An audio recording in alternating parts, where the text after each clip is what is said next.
Então, no processo civil, eu tenho quantas decisões diferentes? 4. 2 só acontecem no primeiro grau, as outras 2 se repetem tanto nos tribunais locais quanto nos superiores. Alan, por que é importante saber as decisões? Se eu identificar qual é a circunstância, eu sei qual é o recurso cabível. Então, qual é a lógica? Se eu vou responder uma questão sobre recursos, o que é que eu tenho que procurar na questão? Qual é o elemento que eu tenho que identificar na questão? Qual é a decisão? Se eu sei qual é a decisão, a chance de eu acertar qual é o recurso é grande. Certo? Então, vamos lá para vocês entenderem. O processo civil, ele começa no primeiro grau, segue, e aqui eu tenho uma decisão do casamento, que é a decisão que muda tudo.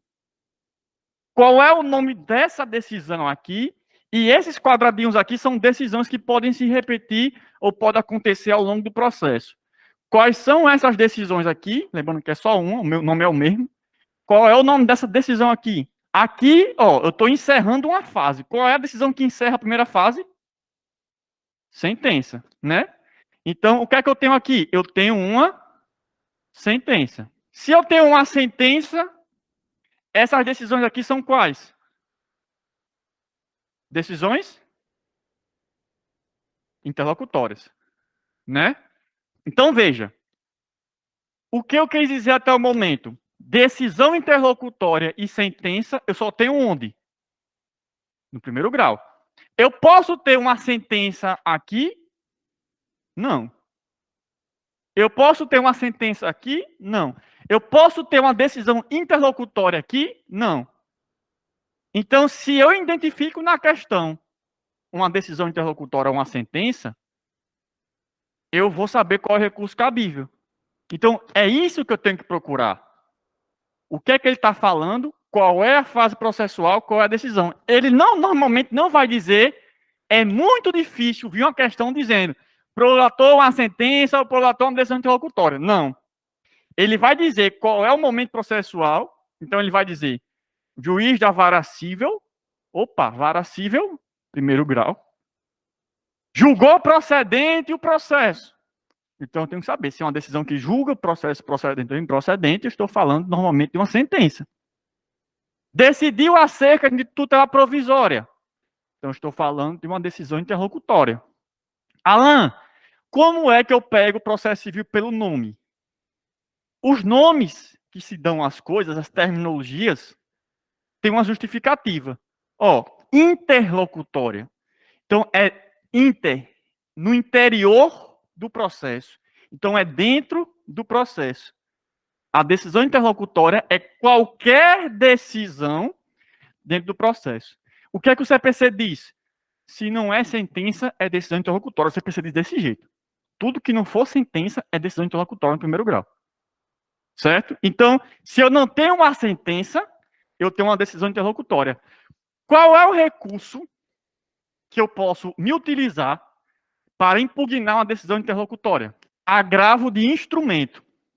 Certo? Olha o nome de novo. Agravo de instrumento. Então, pega esse nome. Eu tenho que entender o porquê do nome.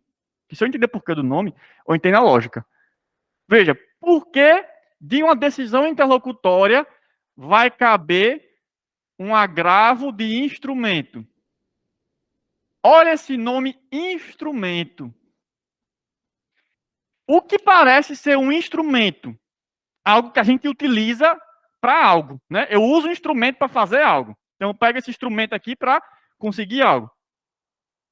O que é esse instrumento no processo civil? Perceba, eu estou com a decisão aqui, que se ela é interlocutória, ela não encerrou o processo, certo? Porque a decisão que encerra o processo primeiro grau é qual? Então, se ela não encerrou o processo, esse processo vai continuar, certo? Se ele vai continuar, faz sentido eu recorrer e esse processo subir inteiramente para o segundo grau e sair das mãos do juiz. Então, imagine essa lógica sobre um processo físico. O juiz está com um processo de primeiro grau. Ele profere uma decisão interlocutória. Aí você recorre.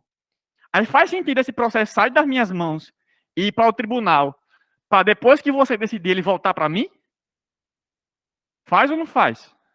Não faz. Então, o que é que eu faço com isso? Eu formo o quê? O instrumento. O que é um instrumento? As cópias. Então, o agravo de instrumento é aquele que eu vou tirar as cópias do processo para levar o processo para o segundo grau, enquanto o processo original fica aqui. Por isso que ele é instrumento. Alan, você passou 2 minutos para explicar essa besteira, a gente vai ver, porque nós temos 3 agravos. Então, nós temos que saber diferenciar os agravos. Certo? Instrumento, eu formo instrumento por quê? Porque o processo não encerrou. Se o processo não encerrou, eu vou saber que não importa qual é a matéria da decisão. Se é uma sentença, não é agravo, vai ser apelação. O que isso quer dizer? A gente vai ver já já que o agravo é cabível das decisões interlocutórias lá do 2015. Alan, toda e qualquer decisão interlocutória pode ser agravada? Não. Não. Certo? Não é toda e qualquer. São algumas. A gente vai ver.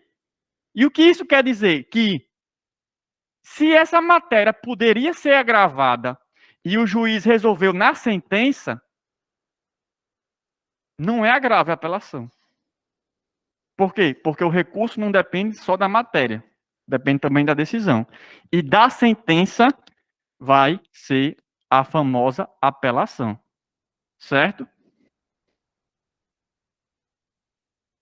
Então, a gente vai ver, por exemplo, que a decisão que revoga a justiça gratuita acaba agravo instrumento.